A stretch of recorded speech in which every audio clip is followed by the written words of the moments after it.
Jihye guides the gang to Chungmuro station. Then upon arrival, the first thing Dokja asks her is whether Junghyeok is there. Then Dokja introduces himself as her master's companion. Although that annoyed Jihye, she still leaves to call her master for him anyway.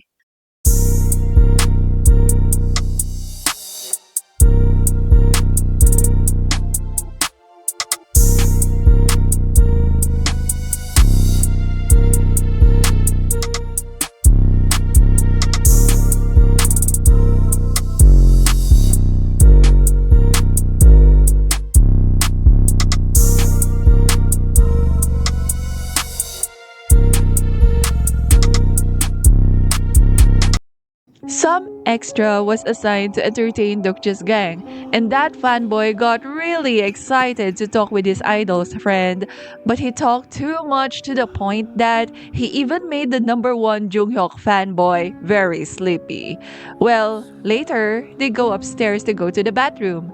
And while on their way, they witness people fighting near green zones, or what they call as rooms. Anyway, they were able to reach the bathroom, but it's not going to be easy. Our Gilyeong is in a hurry though, so he rushes to the toilet, but The incarnation, Lee Gilyeong, has trespassed onto private property. apparently, going to the bathroom in Chungmuro station requires payment, and he'll be in trouble if he doesn't pay up.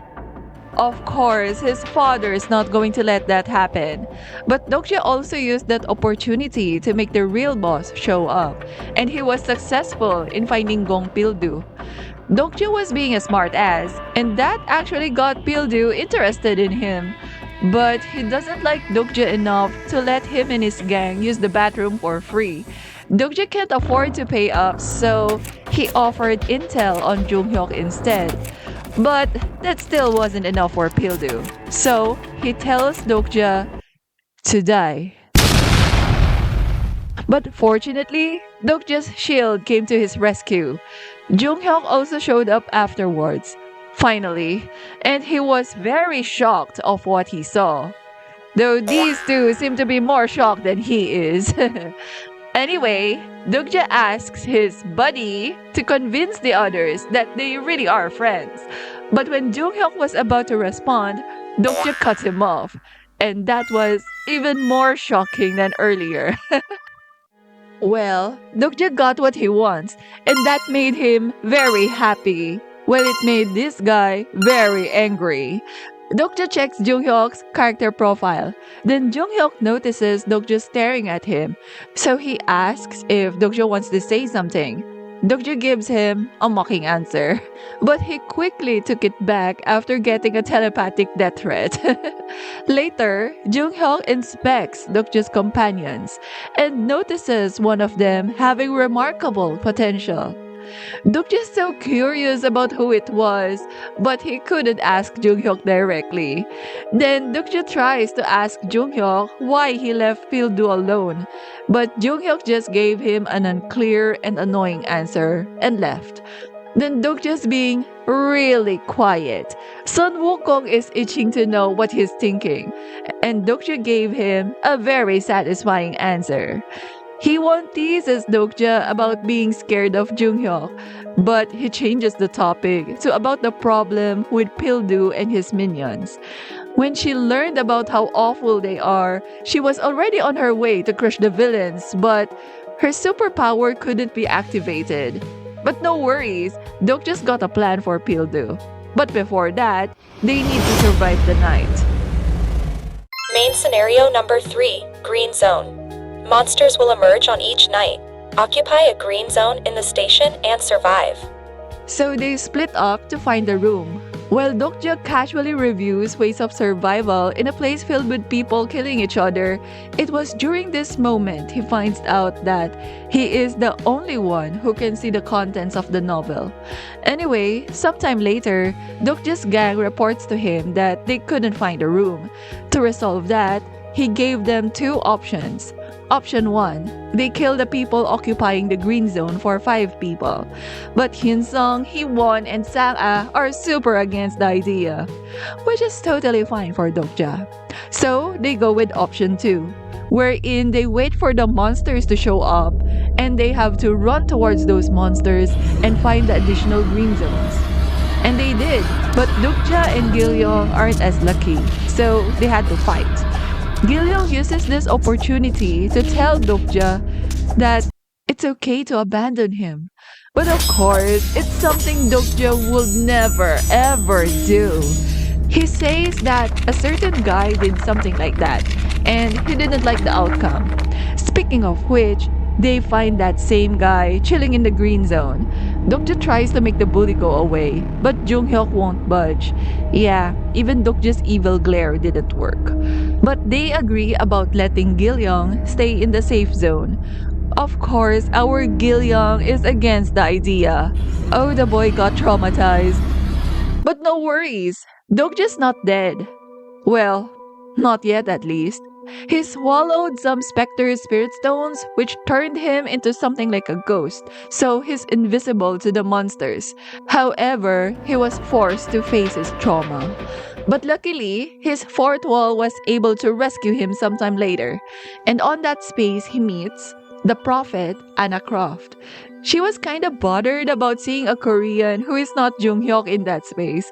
Dokja tried to introduce himself as a prophet like her, but he failed miserably. So he instead revealed to her that he was the guy who demanded for broken faith at the auction site. On that one, she finally recognized him. But they couldn't chat more because their time is up. Dokja wakes up and sees his friends overjoyed about him being back. He asks stuff about the scenario, then later looks for Gilyeong, whom he finds being recruited by that jerk. But Gilyeong refused the offer. And of course, as soon as he notices Dokja awake, he rushed to Dokja's arms. Aww. When all of them had rested enough, Dokja executes his plan on dealing with Pildu. And it starts with encouraging Hyeonseong, who is the center of the operation. He asks the others to help him out on that, so they take turns in doing the intermission scenario. Later, Dokja sets off to recruit Jihye in their plan. With that, they had been split into 3 teams. Dokja and Hyeonseong head towards Pildu's property. They were attacked, but no worries, since these boys are so strong. Hyeonseong also manages to make his attribute blossom. And it looks super cool. Wow. He destroys the huge green zone in one smash. Mission success. Hyeon's group had also been successful in smashing green zones. Jihye did the same, but she focused on those with bigger capacity. And that made people go against Dokja. Bounty scenario, assassination. The constellations of the channel have put a hit on Kim Dokja. Reward is 2,000 coins. But since all the green zones are destroyed, the third scenario requirements has been renewed. Main scenario number 3. Survive the onslaught of monsters for the remaining duration. When the monsters got loose, they run for the stairs, but only Dokja's chosen ones are allowed up there. Using a skill, Dokja pressured Pildu into helping his minions, so they had no choice but to fight. But Dokja's not that cruel, since he asked Sangah to help the injured guy. But that guy still had the nerve to consider getting his bounty. The bounty hunter scenario has timed out. The bounty on Kim Dokja's head has been removed.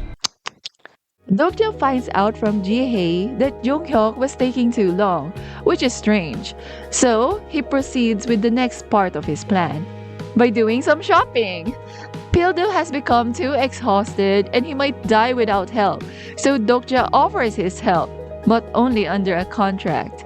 It was a bizarre situation, but Pildu's constellation was desperate to save his incarnation, so Dokja got what he wanted. As per contract, Dokja provided Pildu some potions. Pildu angrily tries to talk back, but thanks to the contract, Dokja can now easily make him shut up. With that, Dokja now sets off to the next part of his plan, which is a rescue mission. So look forward to the next part of this Omniscient Reader Summary series. So make sure to subscribe to be notified once it's ready. And if this video had helped you somehow, please click the like button. That always motivates me to create more content like this. Anyway, thank you so much for watching, and I hope to see you again. Take care!